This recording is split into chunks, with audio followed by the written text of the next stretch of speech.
The Life of a Murderer, from The Shipwrecked Stranger, by Hannah Maria Jones. A murderer. God help me. Yes, time was when I shrunk affrighted from the very sound, when the name was spoken in whispers. Little thought I then I should ever bear the name, or die ignominiously upon the scaffold. I was doomed in early life to lose both my parents. I was reared with more kindness than philosophy by an aunt, for all said I was a spoiled child. I was an unruly boy, but never wanted affection. I was sent to a charity school, but mischief had more charms for me than learning, and the apple orchard in reality to that stamped in the reading lesson in my spelling book. Rebuke followed rebuke. Chastisements without number were lavished upon me. I was the dunce of the school. Inspired by a sudden whim, I determined one night as I lay in my little cot to be so no longer. I would learn. For 2 years did I carry out this resolution, with a heat and impetuosity that characterized all my little proceedings. At the expiration of this time I was acknowledged to be the first scholar in the school. My time was up, and the parish apprenticed me to a carpenter. My master was a stern, cruel man. I worked hard, lived hard, and was treated badly. For some error that I committed, I was brutally punished and confined in a cellar below ground. For 36 hours was I confined there, and not a particle of nourishment passed my lips. I was famishing, and thought he had shut me there to die. Through that long dismal night, oh, the agony and fright that I suffered! I have often wondered since it did not turn my brain. Hideous visions, which naught but a crazed imagination could depict, arose before me. I shrieked with agony, and the drops of perspiration stood upon my brow like beads. Young as I was, so bitter was that night, I dashed myself upon the ground and prayed for death. Morning came, and I was liberated. They said how pale and ill I looked. He cursed me for a sulky hound, and swore to kill me or my temper. I thought a few more nights in his dismal cellar would do both. That night I determined to run away. I had no money, and my aunt's house was a good 20 miles off. There was a small box in my room, in which my master kept his loose coin. At this time its contents were but a few shillings. The temptation was a strong one. I walked to and fro. God only knows the bitter struggle of good and bad within my breast. The latter triumphed. Alas, that it did, for to that hour all my subsequent crimes, degradation, and death can be traced. I took one shilling. I crept softly down the stairs, and even went back again to replace the stolen property, but the fear of want, for I had bitterly experienced the pangs of hunger, prevailed, and I became a thief. With hushed breath and noiseless step, I crept stealthily away. On I flew, but a thief. Had the coin been red hot, and scarred and burnt me as I went, I could have borne it better than that rankling thought. 15 miles had I walked. I feared to go near house or human being, though my hunger and thirst was excessive. I felt as if my brow, Cain-like, had the crime written upon it. At length, wearied and fatigued, footsore and sick at heart, I crept into the hedge, and I suppose fell into a doze, for when I awoke my cruel master and the parish constable stood over me. I was terrified beyond measure. I threw myself at my master's feet, confessed the whole, sobbed out my contrition, and implored him for mercy's sake to spare and forgive me. I have never forgotten his reply to this, or the laugh that accompanied it. It was spiteful, fiendish, beyond compare. Oh, you took to thieving then, did you, my runaway apprentice? Well done. Mercy. Oh, yes, after justice has been done, my lad, after justice. Constable, I charge this boy with robbery, and deliver him to your custody. I begged he would kill me, anything but send me to prison. The very officer joined his entreaties to mine. You cannot mean this, he said. Damn the boy, thrash him, punish him in any way you like, but don't ruin him for life. I give him into your custody, refuse to take him at your peril, He's a damned young, whining, thievish hypocrite, and it's a mercy it's no hanging matter now, for by God if 'twas, not one word would I say to save him from swinging." "I can't refuse to take him," said the constable, "or I would, that's flat. I only say, and think it, and thanks be for it, that you may do as you like, but I would rather have my right hand chopped off than the consequences of this sin resting on my soul and troubling my conscience." "Damn your conscience," said my master. "With all my heart," said the constable. "Some people seem to have no consciences to curse." "Yours is a clear one, no doubt," he answered with a sneer. "Come along," he said to me, and he dug his nails so deeply into my arm that my shirt was stained with blood, and I cried out, the pain it caused me was so great. "Loose the lad," said the constable, sternly. "He is my prisoner, and I'll charge you with an assault if you lay another finger upon him. Let him alone." He turned to me, and I thought I saw a tear trembling on his eyelid as he spoke, for he was the father of a family, and bore a good name in the place, and said, "Come, my poor boy." He took me gently by the hand, and soothed me with kind words as he led me along, but when he left me it was within the dreary walls of the cage, or watch-house. I threw myself upon the heap of straw and slept. Sleep, with thoughts of death, and hideous forms and faces flitting to and fro. At morning dawn I was awakened. The jailer entered my cell. It was the constable who had taken me.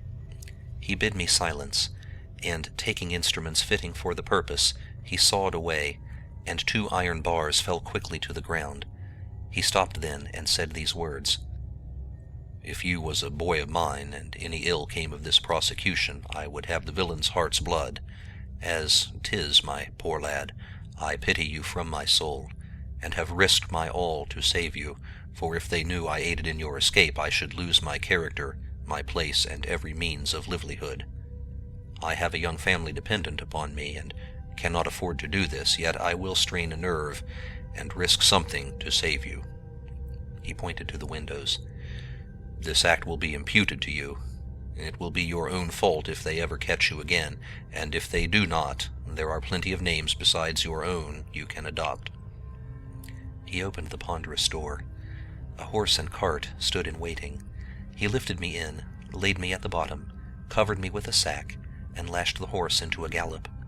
He checked it as we approached my native town, and jumping down, pulled me out, and, thrusting some money into my hand, bid me run then for dear life. Panting and breathless, I reached my old home, and throwing myself at my aunt's feet, revealed all. "God help us, child," she said. "They shall have both or none." For 3 days I lay there secure and undiscovered, but at last I was found out. I was dragged before a magistrate and searched. The money I had given me was found upon me. They questioned who gave me such a sum, and my master said he had missed the like amount. The liar! What could I say? I could not betray my friend, and my varying countenance, they all said, during the examination, betokened guilt.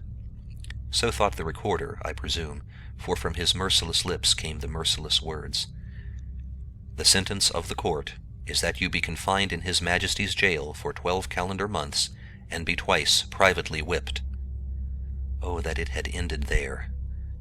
The wretch had my poor old aunt at the bar, and preferred a charge against her for aiding and abetting in the escape of a felon. Charged her with a crime, whose kind, gentle heart never harbored wicked thought. She was too noble to ask pardon of such a wretch, and too much a Christian to tell a lie. They sentenced her to be imprisoned for 3 months. God forgive them. She never came out alive. So great was the trouble that it snapped the fragile cords of life, and she had passed from this world into eternity ere her sentence was half completed.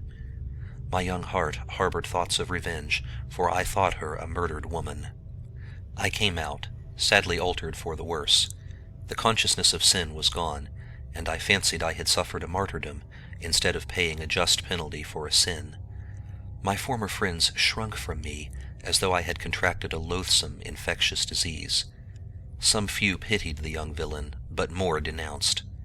There was an old playmate of mine, who had been reared within a few doors from my aunt's cottage.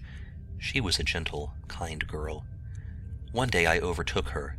I was, I well recollect, footsore and hungered. I laid my hand upon her arm. My tremulous voice, my tearful eyes betrayed how full my heart was as I said, "And will you not speak to me, Jane? Not one parting word for him you may never see again?" "They have threatened to beat me," she replied timidly, "if they ever knew I passed word with you again. But oh, Jim, I never went upon my knees night or morning, but I prayed for you, prayed he would change your heart, and make you good and pure as I once knew you, and ever thought you even now, for you are not guilty. Jim, are you? You cannot be." I buried my face in my hands and wept bitterly. "Did you, dear Jim, break from the watch-house?" "No." "Have you been the naughty boy?" he said. "No." "You did not break your poor aunt's heart?" I was choking and could not answer. "You are no thief, Jim," she continued. "You did not rob your master?" I arose, and with uplifted hand said, "As I am a living sinner, never but of 1 shilling, so help me heaven." She dropped her hand, seemingly in despair, and moved away. "Be not merciless," I implored. "Have you no pity for a misguided boy?" "Oh, yes," she answered. "My heart is full of pity for my dear unfortunate friend, but friendship for a thief I have none." My last friend had left me. Years flew by. I married and had 1 child. I struggled with her to live honestly, but struggled to live in vain. We had walked many miles that day, with little or no refreshment, for the want of which my wife's milk had dried, and the child was foodless. He sucked her dry breast, and then, apparently in utter helplessness, looked into our faces and uttered the moaning cry of starvation. My God, my sufferings were naught compared to what I felt for my dear, patient, suffering wife and my innocent, unhappy child. It almost drove me mad. I went to the overseer of the parish. I told him we were in the last stage of starvation, that my wife and child were dying by inches. He made me out an order for flour and potatoes. I asked him what I were to do with them, having no place to cook or prepare them. I wanted money to purchase medicine. Potatoes were no food for a dying woman. He told me to leave his house, called me insolent, and threatened to commit me to prison. At that moment, all the bad passions that ever raged in human breast were struggling for the mastery in mine. I shook my clenched fist in the air, and my teeth gnashed together with rage. He drew back affrighted, and well he might, for had he known how near a dreadful death he stood, that haughty tone of his would have been humbled. I went back to my poor wife. She looked into my face. Great God, what a long tale of sorrow, suffering, and privation was exhibited in that one gaze, and all borne without a murmur. Oh, I read in her pale face and sunken eye the fatal inroads want had made upon her otherwise strong constitution, and cursed myself, in the bitterness of my agony, as the author of it all. I knew she was ill, but she was so patient, so resigned, I never had idea how much so. She never saw day again. When morning broke, oh, misery dire and dread! The partner of my bosom was cold and lifeless as the ground on which she lay. The only one in this dark world that ever had kind wish or thought for me was dead. I had not tears. I rather thanked God he had removed my loved one from this place of torment to a brighter sphere. The last link that bound me to nature and kept the man from springing from his nature into a devil was broken and dead. My orphan child yet lived, but I, its father, had become an inveterate drinker, the vilest of drunkards. I leagued myself with bad men and became famous for villainy. To drown thought, to stifle all reproaches of conscience, all memory of the past, all dread of the future, I had recourse to drink. Drink. Drink. Some friend placed my poor child in the workhouse, and I was left to my fate. I had become, in reality now, a thief and robber.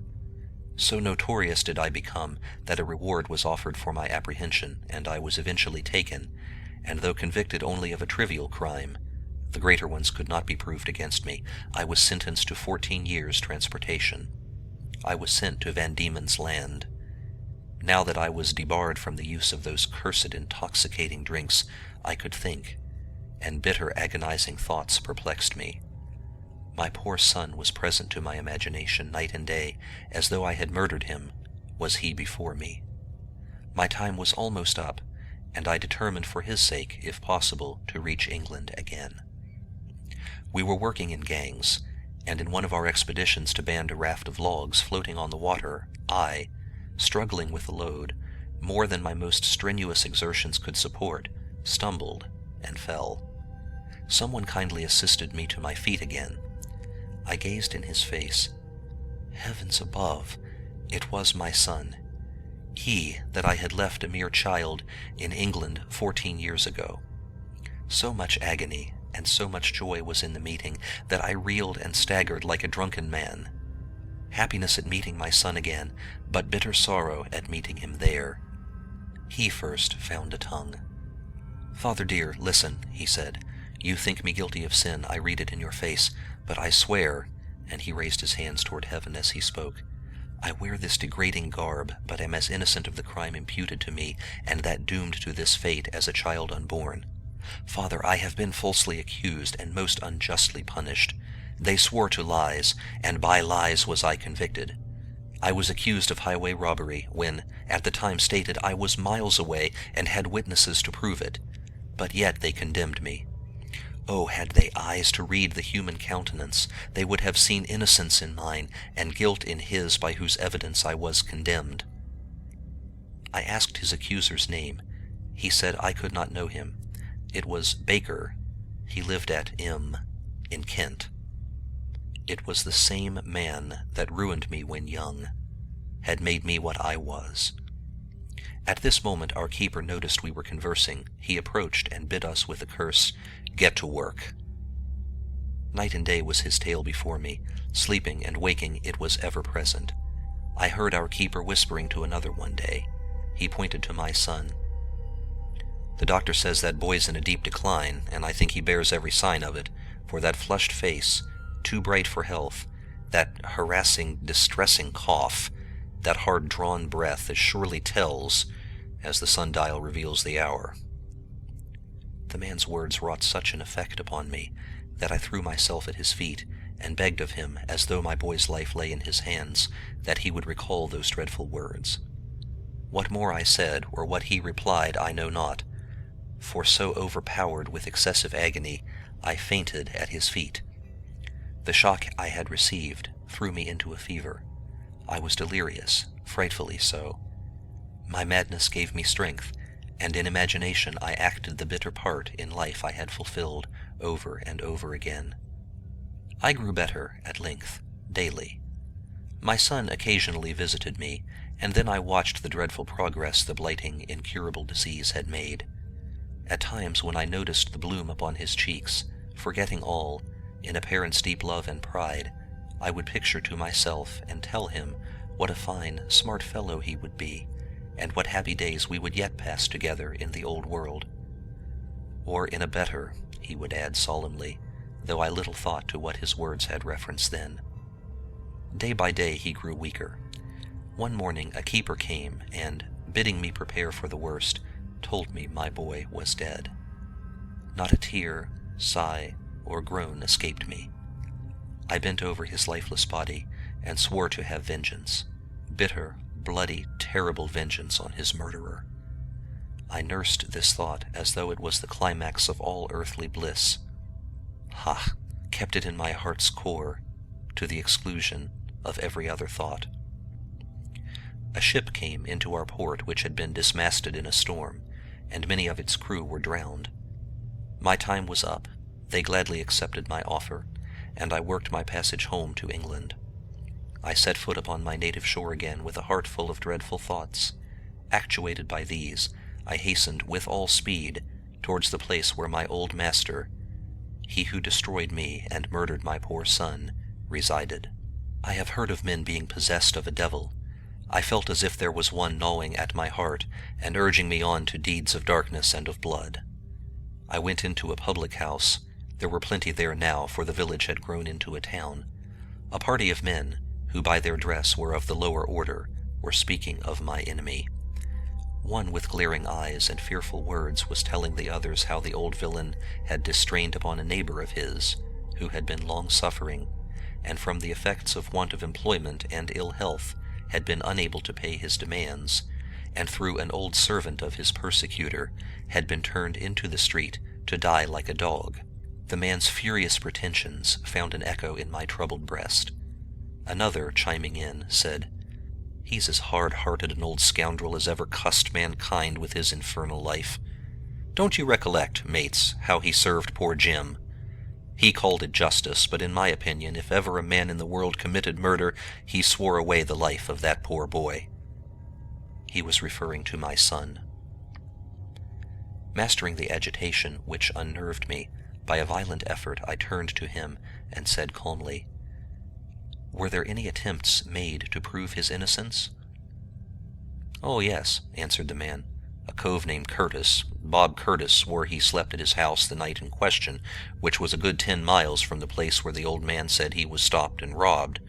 But Bob had been convicted once or twice of petty larcenies, so his oath wasn't taken. Moreover, the old man swore point blank he was the man that robbed him. People mustn't speak about such things, but more than one, to my certain knowledge, thought the prosecution a persecution. I know I did for one, though I ain't over anxious any of you should say I said so." I paid my reckoning and went out into the air. How opposite to the fierce passions that burnt and consumed me was the placid scene that met my eye. The moon was at the full, and the spire of the old church, as it glittered in the solemn lustrous light, looked in good truth like a cross of grace.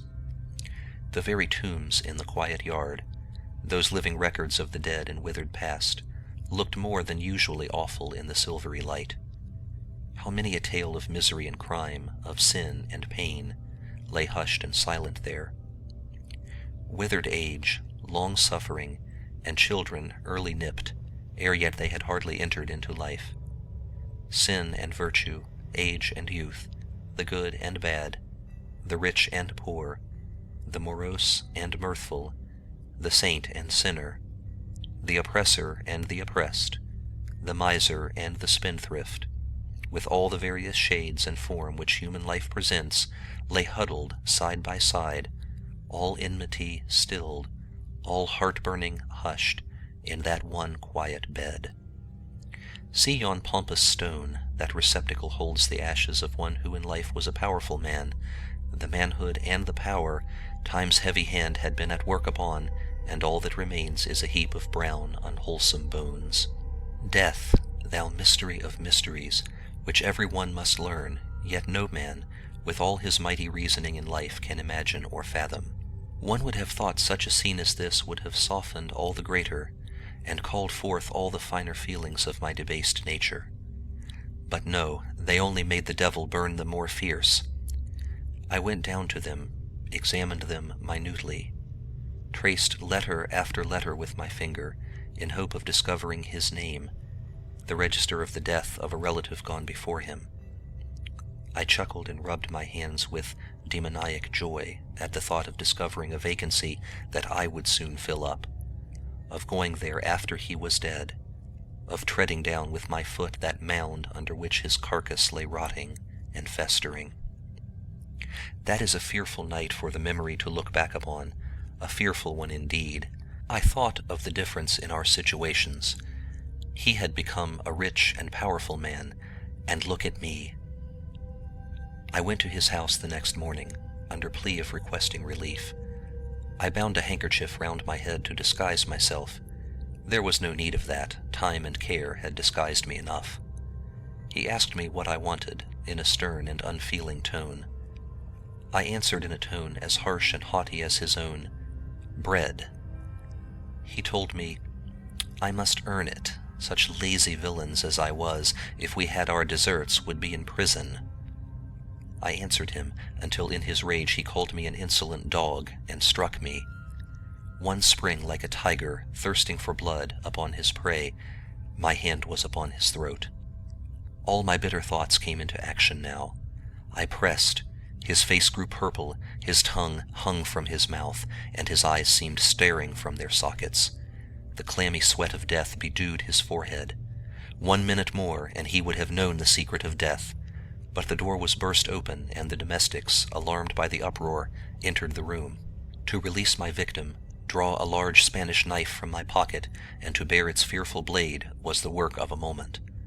Alarmed by my fierce glaring eyes, and the deadly weapon I carried, they drew back, and gave me free egress. Oh, how I laughed! He had suffered the pangs of death, but would suffer death itself the next time.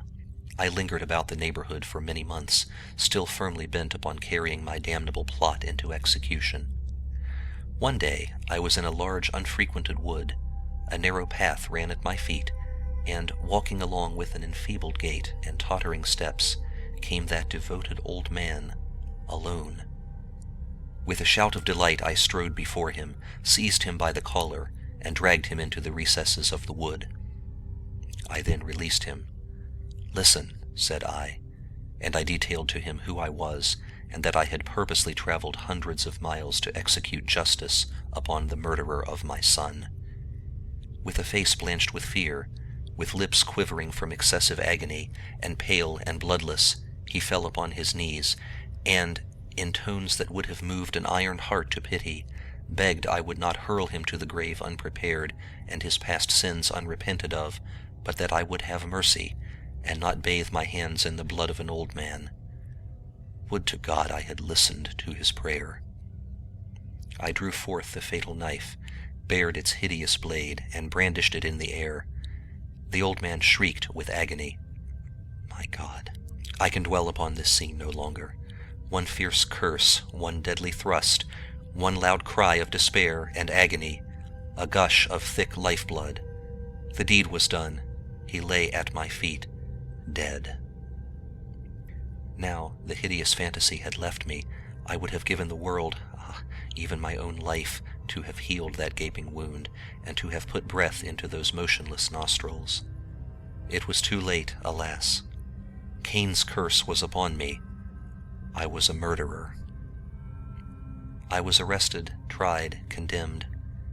In 2 days I shall suffer the dread death that is executed upon him who sheddeth the blood of a fellow man. God pardon me. My heart is full of grief, overflowing with repentance. Have mercy, heaven, upon him who was merciless. My kind friend, farewell. The blessing of a grateful heart and of a dying but repentant sinner attend you. Farewell until the verges into eternity. Then, I humbly hope, we shall meet in the promised land of bliss. Once again, farewell, and pray in your passage through life, tell the erring to take the path of rectitude, and forsake the path of death. And to the drunkard speak, thousands beside myself have been untimely hurried into eternity by its instrumentality. Tell them it is the high road to ruin, misery, crime, and death. Farewell. The life of a murderer is finished, and in a few brief hours will be closed in frightful reality. End of The Life of a Murderer, from The Shipwrecked Stranger, by Hannah Maria Jones.